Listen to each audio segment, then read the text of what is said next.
senhora já nem tentava Não, porque achava que não ia conseguir. Eu achava que era assim mesmo, que a nossa vida ia ser destruída até o fim. E depois, ouvindo a palavra, eu fui me fortalecendo e eu aprendi a orar antes de tomar qualquer decisão. Entregar sempre cada problema para Jesus e esperar dele a solução e nunca usar a mesma solução para um outro problema, ainda que fosse muito parecido com aquele. Essa foi uma palavra que o missionário deu logo no início e que falou muito forte para a gente. Então, se você enfrenta uma luta e você ora a Deus e Ele te dá uma solução, mesmo que depois venha uma luta parecida, não vá tomar decisão sozinho de resolver daquela forma.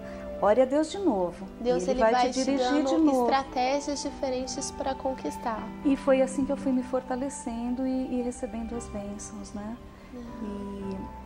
Então, a primeira grande bênção da nossa vida foi a nossa vinda para Jesus ao mesmo tempo, eu e o meu marido.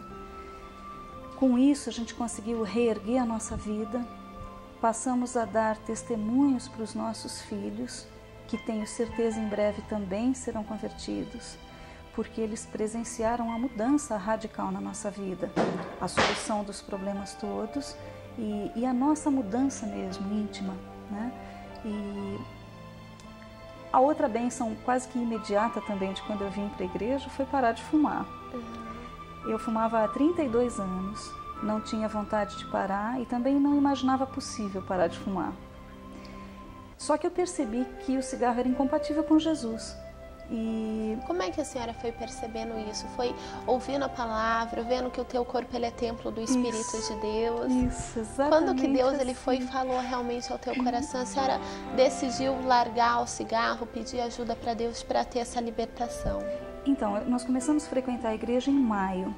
De maio até o comecinho de agosto, eu parei no dia 9 de agosto. Eu comecei essa luta comigo mesma, de falar, eu sei que o cigarro não é de Deus, então se não é de Deus, não quero mais na minha vida. Eu realmente percebi que eu só ia conseguir ser feliz se eu me entregasse completamente para Jesus. E eu sabia que o cigarro era incompatível com ele. Então, nesse dia eu cheguei com... E essa minha amiga de fé que me trouxe para cá, nunca me cobrou isso. Mas cada vez que eu conversava com ela, eu sentia que eu estava em débito com ela e com Jesus, né? Enfim. E nesse dia eu disse a ela, eu falei, eu sei que eu tenho que parar de fumar por Jesus, mas eu acho difícil. Aí ela falou, você quer parar por ele? Eu falei, quero. Ela falou, já parou. E eu parei. Glória a Deus. Depois que ela te deu essas palavras, a senhora não sentiu mais vontade de fumar? Não, no mês de agosto ainda, para não dizer que eu nunca mais fumei, eu fumei um cigarro a cada sábado ou domingo, mas quando eu acendia o cigarro, porque fazia falta realmente para mim, porque era uma coisa, fazia parte da minha vida, há 32 anos fumando. Mas quando eu acendia aquele cigarro, eu falava, o que eu estou fazendo? Por que eu estou fazendo isso? E apagava antes de terminar. Uns 4, 5 cigarros durante aquele mês, até que o último eu apaguei e nunca mais. Glória a Deus. E assim Deus ele foi mudando, ele foi transformando e os seus filhos também foram recebendo as bênçãos. Foram. Eles foram percebendo toda a diferença, fomos resgatando a nossa vida, o nosso nome, resolvendo os problemas jurídicos, né, que tínhamos e restaurando por completo. Nós trabalhávamos na época, todos nós, eu, meu marido, meus filhos, nós trabalhávamos, mas sempre com uma dificuldade imensa para receber, até que eu conheci a palavra que diz que é digno o obreiro do seu salário e comecei a não aceitar mais aquela situação de a gente trabalhar e no final do mês não receber ou receber parcial só e aquela dificuldade toda. E também a palavra que diz que Deus não faz acepção de pessoas. Então eu dizia, se a lei dos homens é pelo contrato de trabalho, com as garantias e benefícios, por que alguns têm e outros não? Então comecei a não aceitar também, trabalhar como eu sempre trabalhei, como autônoma, enfim. E aos poucos Deus fez a obra por completo, porque atualmente nós somos os 4 empregados registrados com todos os benefícios, e coisa que na nossa idade já é difícil na situação do país atualmente. Glória a Deus, né? Dona Elizabeth, como é que Deus ele fez isso? Vocês foram orando, determinando, dando ali também uma palavra para os filhos, como é que aconteceu? Sempre assim, mesmo a minha filha, ela cursou Direito também e ela estava para prestar o exame da Ordem dos Advogados, terminou o estágio dela e ela ficou sem trabalho. Então ela ficou por um tempo trabalhando em casa, cuidando da casa enquanto a gente trabalhava. E um dia ela chorou muito, entrou em aflição, porque ela achava que não estava sendo reconhecida por aquilo. E eu falei, Deus, Ele atende os desejos do nosso coração, basta que a gente creia, você está se esforçando, você está fazendo a sua parte, Ele vai te abençoar. No dia seguinte ela recebeu um convite e ela foi trabalhar como recepcionista na época, porque ela estava para prestar o exame da OAB e ela não podia trabalhar ainda como advogada nem como estagiária.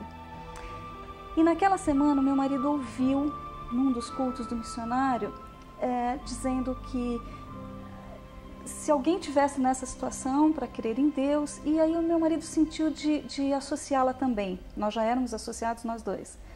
E ele fez, e quando eu cheguei em casa, ele falou, eu tenho certeza que a Rebeca vai passar no exame da OAB. Eu fiz o patrocínio dela no Show da Fé. E de fato ela passou. E depois ela recebeu uma outra bênção também de ser convidada para ir trabalhar na área dela. Então hoje ela tem também o registro em carteira, já exerce a profissão que ela escolheu.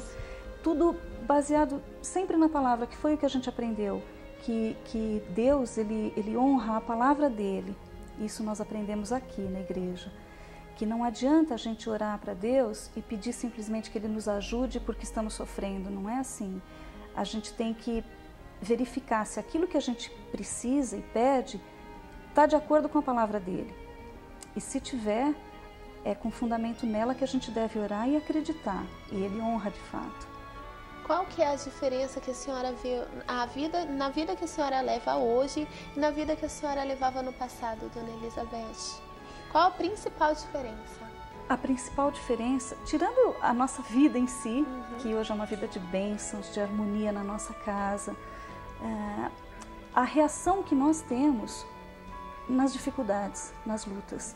Porque atualmente, quando aparece uma dificuldade ou um possível problema, a gente não entra em desespero como entrávamos antes. A gente já ora, repreende o mal e acredita em Deus e realmente as coisas se resolvem com uma facilidade assim inacreditável muitas vezes. A senhora ora a Deus, a senhora entrega ali a Deus e já se alegra, crendo que a senhora recebeu a bênção. Isso foi outra lição muito importante que eu aprendi. Conta pra gente. Que enquanto você está preocupado com aquele problema, angustiado, triste, Deus não consegue operar. Parece que você mesmo cria uma barreira em volta de você, impede a bênção dele de chegar até você. E por muitas vezes isso aconteceu, de quando eu consegui de todo o meu coração acreditar em Deus, acreditar que Ele estava operando na minha vida e me alegrar, a bênção vinha imediatamente. Glória a Deus, Dona Elizabeth. Eu queria que a senhora agora falasse uma palavrinha para as pessoas que estão em casa, que estão sofrendo, estão passando pelo mesmo problema, com dificuldade financeira, olham para todos os lados, não vem uma solução, uma saída. O que a senhora diria para essas pessoas? O que eu posso dizer é para fazer o que nós fizemos. Entrega a tua vida para Jesus. Teu caminho, entrega para Ele e acredita nele, porque Ele tudo fará. Ele pode todas as coisas. Eu sou prova viva disso. Eu que por vezes cheguei até em desistir mesmo de viver, hoje sou grata a Ele por tantas bênçãos. Então basta acreditar, seguir a palavra, ser fiel, porque Ele honra os que o honram.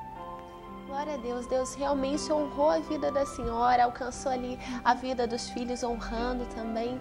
Glória a Deus pelo seu testemunho, Dona Elizabeth. Eu tenho certeza que tocou o coração de cada pessoa que está nos assistindo agora. Eu tenho certeza que Deus ele falou muito através da sua vida. Bom, eu agradeço hoje pela sua presença aqui com a gente. Obrigada. Agora eu quero deixar uma palavra do coração de Deus para o teu coração. Ela está lá em Cantares, no capítulo 2, no versículo 14, a parte B.